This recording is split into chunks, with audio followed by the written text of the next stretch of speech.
Between 1 and 3 in the morning, they leave. We don't hear them because we're asleep on Cosy, our sailboat, moored about 30 metres away in the same harbour.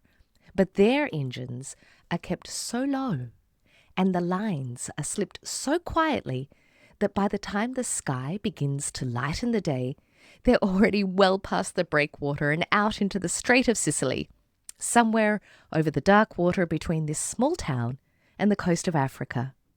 We wake to rope ends where boats were and the faint smell of diesel still on the air. This is Scoglitti on the southern coast of Sicily, a fishing village and still one, although the fleet is smaller now than it was. Regulations changed what was possible and some boats haven't come back from that change. But the ones that have stayed are still going out every morning before the town stirs, and that is a fact worth holding close. Their boats carry the names they were given: Santa Maria, La Madonnina, Giovanni Padre, Gianni Boy. From saint to patron, from father to son, each name a rung on the same ladder, the same family, climbing in the same water for longer than anyone can clearly remember. The harbour itself is clean, like genuinely clean. The water is so clear in the morning light that you can see straight to the bottom, green with weed and hull's reflections, lying perfect and still on the surface. The breakwater holds the sea back, and the town holds the land back, and in the middle there is this flat, quiet, looked-after water. The boats sit in the middle of it, held by long lines running back to shore. And when the harbour is empty of the boats in the morning, there is a particular kind of absence, not an emptiness, but a purposefulness. They're somewhere out there. They're working. We all know they will be back. Giovanni Padre comes back first, around noon. Gianni Boy, around 3 in the afternoons. And the afternoons here in Scoglitti, they belong to the boats coming home. I watch from our deck the man in yellow overalls already at the bow before the engine has slowed, reaching out with a long hook to catch his mooring line, hauling the boat into position in the middle of the harbour, not against a dock, not touching land, held in open water, bounded, but afloat.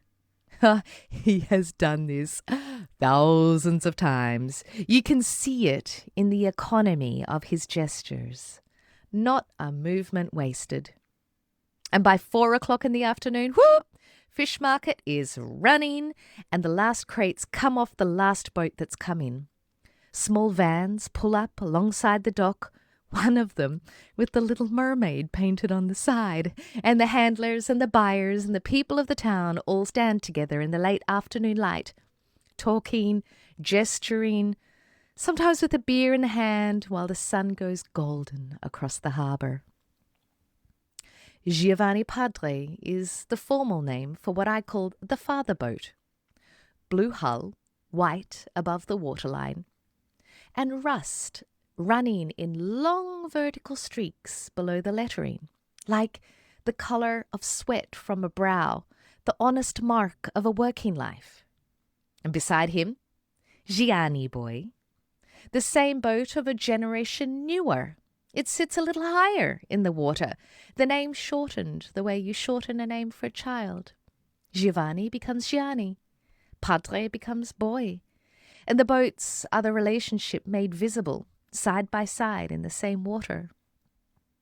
On the wall of the Harbour Authority building, which is also where the lighthouse sits, a small, steeped tower, 3 tiers of white concrete, rising above a blue-shuttered window set, the exact blue of Giovanni Padre's hull. It's a ceramic tile, I think. You see the Madonna of Porto Salvo, the patron saint of the sea, standing above a picture of 2 fishermen in a small wooden boat.